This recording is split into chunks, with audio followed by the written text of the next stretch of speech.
नमस्कार साथियों, मैं विपिन आपके अपने YouTube platform let's start by Vipin sir पर स्वागत करते हैं। और 9th क्लास में एनसीईआरटी जो है, जिसमें एनसीईआरटी एसएसटी में कई सारे भाग हैं। इकोनॉमी है, पॉलिटी है, इसके बाद हिस्ट्री है और जियोग्राफी है। हिस्ट्री का एक चैप्टर होता है, पहला चैप्टर, और जिसमें स्टोरी ऑफ विलेज पालमपुर जो चैप्टर दिया गया है उसके बारे में बताया गया है। इकोनॉमी का पहला चैप्टर है और पालमपुर एक गांव जो है, उस गांव में कुछ लोग रहते हैं, महज 450 परिवार रहते हैं। उनके बारे में इकोनॉमी को लेके बताया गया कि इकोनॉमी जो है किस तरह से उनके यहाँ पर चलती है। इकोनॉमी कहने को एक बहुत छोटा वर्ड होता है। महज इकोनॉमी का जब पहला पन्ना शुरू होता है किसी की ज़िंदगी के लिए, तो पूरी ज़िंदगी वो उसी में फंसा रहता है। और वो इकोनॉमी जो है, एक बार अगर बैलेंस हो गई तो शायद लाइफ सेट हो जाती है, और एक बार डिसबैलेंस हो गई तो उसको सेट करने में काफ़ी मुसीबतें आती हैं। महज बहुत सारी चीज़ों को ना लेके चलते हुए हम अपने चैप्टर पर आते हैं। और चैप्टर में जो विलेज पालमपुर के बारे में दिया गया है, ये कोई गांव नहीं है, ये एक इमेजिनरी गांव है। और उस चीज़ को, इमेज को ध्यान माइंड में करते हुए ये बताया गया है कि किसी गांव में अगर इतने परिवार रहते हैं तो किस तरह से उनकी ज़िंदगियां जो हैं अलग अलग कामों में बटी होती हैं। किसी गांव में हर वर्ग का लोग रहता है। हर वर्ग के अगर लोग रहते हैं तो उनकी आर्थिक व्यवस्थाएं भी हर प्रकार की होगी, सामाजिक व्यवस्था भी हर प्रकार की होगी, सामाजिक चुनौतियां भी हर प्रकार की होगी। उसमें उच्च वर्ग, निम्न वर्ग भी रहता होगा, मध्य वर्ग भी रहता होगा।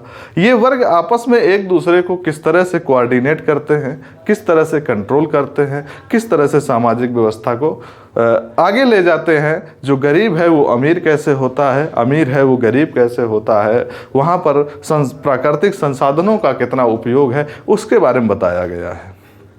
पालमपुर उन्होंने एक गांव लिया है, गांव जो उत्तराखंड का एक पश्चिमी इलाका है।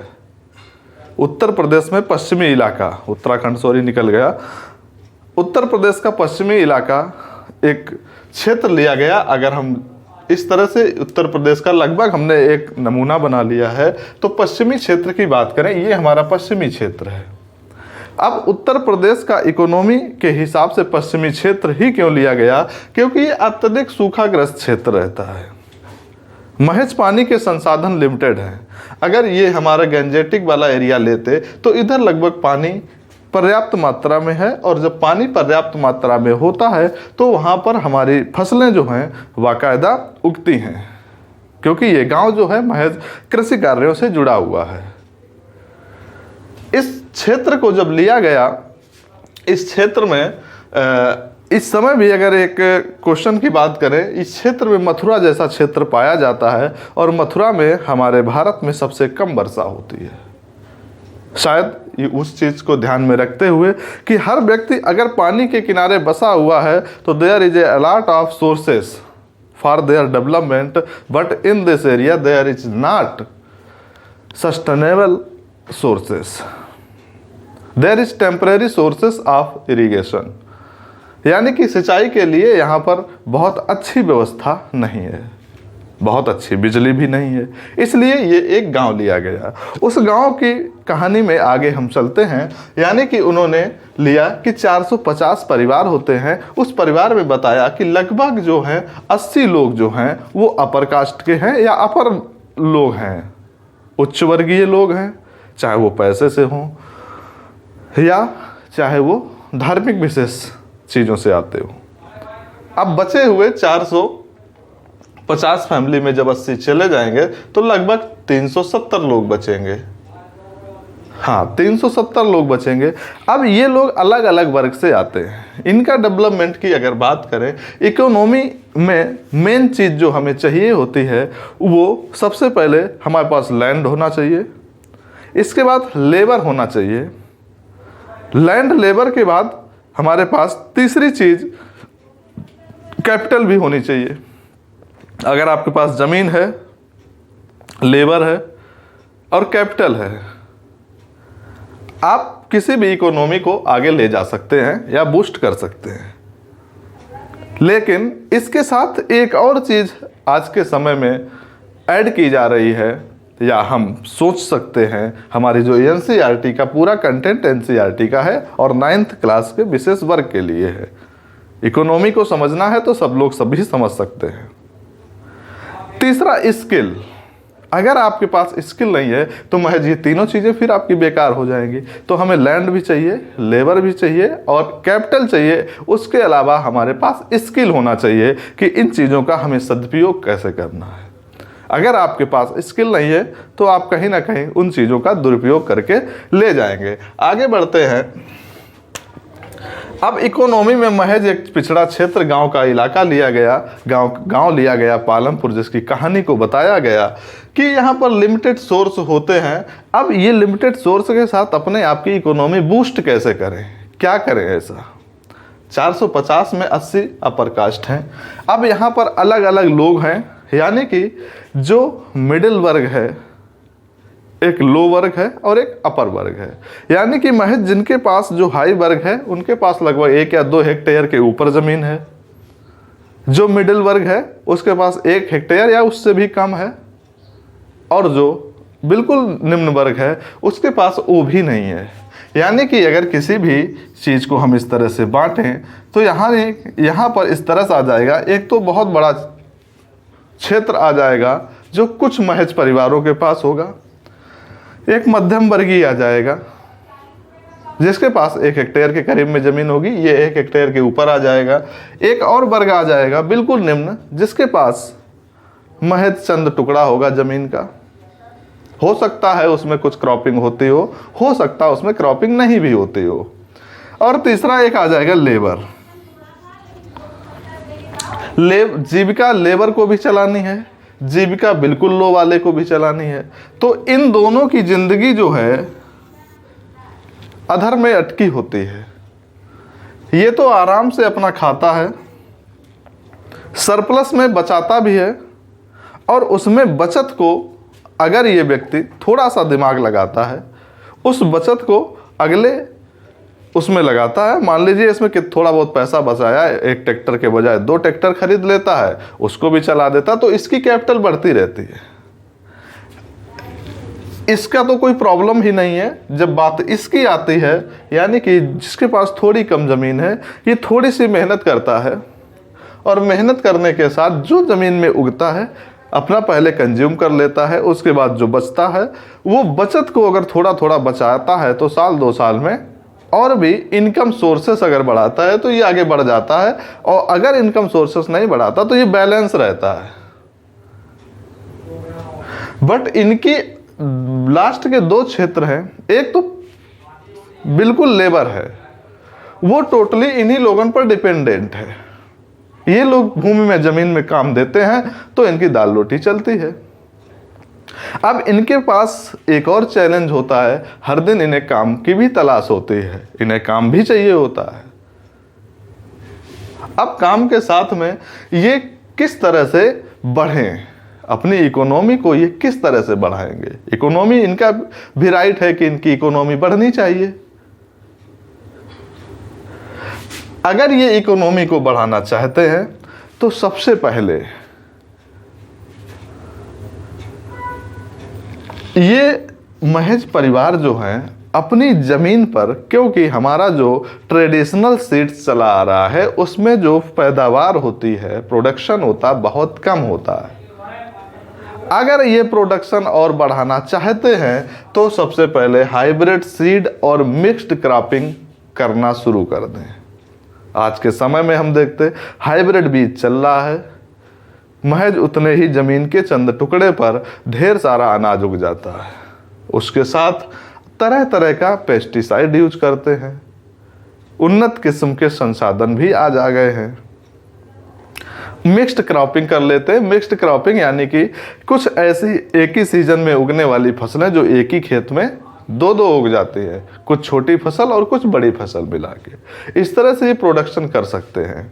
तो इनका तो काम इस तरह से हो जाता है, यानी कि एक हमारे पास लैंड जो ऐसा क्षेत्र होता है अगर आपके पास लैंड है तो ये सस्टेनेबल आपके पास सोर्स है, लंबे समय तक चलेगा, ये खर्च होने वाला नहीं है। इस पर आप महज जो भी चाहें वो कर सकते हैं। इसी के बाद हमारे साथ देखा होगा 1970 के करीब में ग्रीन रिवॉल्यूशन चला था, हरित क्रांति, जिसमें आज हमारा भारत देश जो है सफलतापूर्वक खा कमा रहा है। उसी के साथ जब आगे आ जाता है, अब लैंड डिस्ट्रीब्यूशन होता है लोगों में, तो लैंड डिस्ट्रीब्यूशन में उन्होंने बताया कि एक परिवार, एक कुछ चंद लोग होते हैं उनके पास बहुत सारी ज़मीन होती है, कुछ मध्यम वर्गीय होते उनके पास चंद ज़मीन का टुकड़ा होता है, और कुछ ऐसे होते हैं पुअरर्स कह सकते हैं, लेबरर्स कह सकते हैं, जो डेली पर डेली बेचारे दूसरे की ज़मीनों पर डिपेंडेंट होते हैं। अगर उनको काम मिलता है तो वो सस्टेन करते हैं। ओवरऑल अगर व्यू देखा जाए, यहाँ पर जो एक कहानी पालमपुर की दी जाती है, रामकली और डाला की दी जाती है कि रामकली और डाला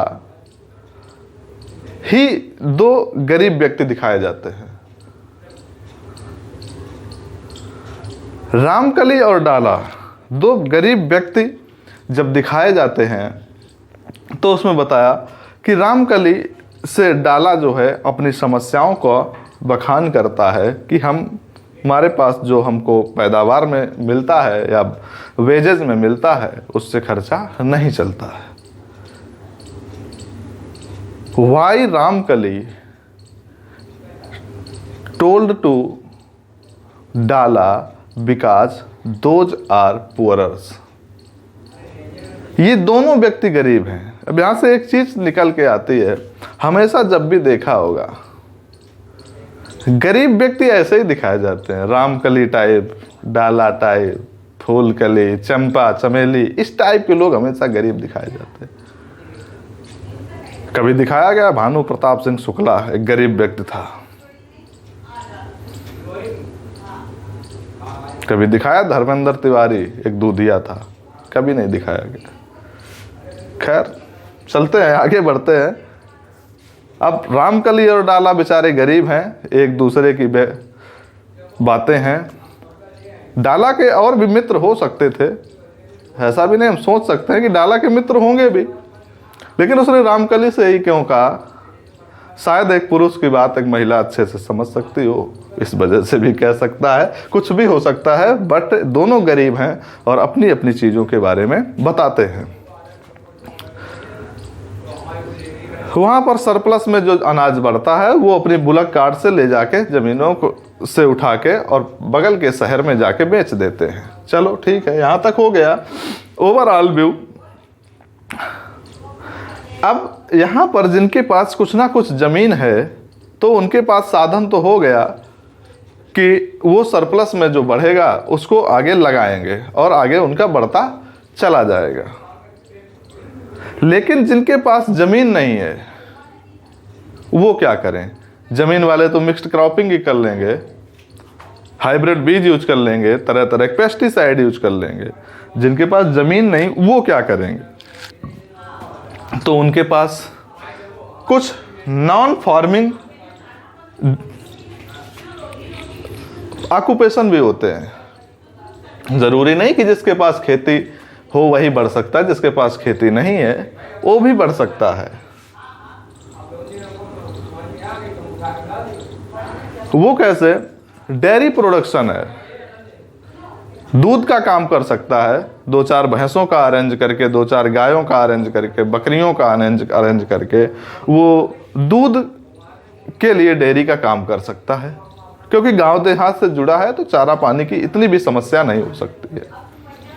करना चाहे तो, नहीं करना चाहे तो निकम्मों का कहीं कोई समाधान नहीं। दूसरा, पिस्सीकल्चर, मछली पालन कर सकता है, मधुमक्खी पालन कर सकता है, सुअर पालन कर सकता है, किसी भी तरीके का वो पालन कर सकता है।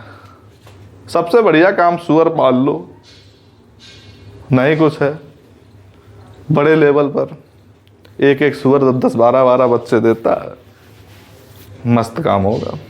ठीक है, बकरी पालन कर लो, रेशम पालन कर लो, इस तरह के लोग करते भी हैं, अच्छा खासा इसमें काम चलता है इनका। मुर्गी पालन कर लो। अब यहाँ पर एक और चीज़ आती है, हमारे पास जो कैपिटल है, कैपिटल में एक फिजिकल कैपिटल होती है और एक फिक्स्ड कैपिटल होती है। फिजिकल कैपिटल में जो मशीनरी वगैरह आती है, लेबरर्स जो आते हैं, फिजिकल कैपिटल आती है। इसके बाद फिक्स्ड कैपिटल जो होती है रॉ मटेरियल्स है, रॉ मटेरियल के अलावा जो फील्ड है, आपका खेत है, वो भी फिक्स्ड कैपिटल में आता है। ये कुछ कहानी का ओवरऑल व्यू था। उसने एक इमेजिनरी कहानी को लेते हुए ये बताने की कोशिश की कि जो उच्च वर्ग पर है उसके लिए दिक्कत नहीं है, लेकिन जो थोड़ी सी ज़मीन को लेके काम करता है वो अपने आप को बूस्ट कैसे करे। उसने बताया कि थोड़ा थोड़ा वो बचा के जो सरप्लस में आता है, एक ट्रैक्टर खरीद सकता है, कोई और ऐसा साधन खरीद सकता है जिससे इकोनॉमी के सोर्स बने। ठीक, उसका काम हो गया ना। जो लेबरर्स है वो क्या कर सकता है, तो उसके लिए नॉन फार्मिंग का वो काम कर सकता है। जमीनों का डिस्ट्रीब्यूशन किस तरह से होता है, इस कहानी में ये भी बताया गया कि एक क्षेत्र होता है, उस पर पर्टिकुलर कुछ परिवार पर ज़्यादा ज़मीन होती, कुछ पर कम होती, कुछ पर बिल्कुल भी नहीं होती। इस तरह से लैंड डिस्ट्रीब्यूशन होता है। हमारी इकोनॉमी के 4 मेन स्तंभ होते हैं, लैंड, लेबर, कैपिटल और स्किल। 9th क्लास से इकोनॉमी पढ़ाई जाने लगती है, इसका मतलब 9th क्लास से बच्चा समझदार बनता है। 9th वाले अपने आप को छोटा ना समझें, यानी कि इकोनॉमी पढ़ाई जाती है, इसका मतलब थोड़ी सी समझ आने लगती है। तो इस तरह से ओवरऑल ये पालमपुर की कहानी थी और पहले चैप्टर में इतना ही दिया, बाकी सब डेटा दिया है, कितने सन में कितना बढ़ा, कौन सन में भारत देश की क्या स्थिति रही, कुछ कहानियों को लेकर, लेकिन ओवरऑल व्यू यही था। तब तक के लिए नमस्कार, धन्यवाद, फिर मिलते हैं।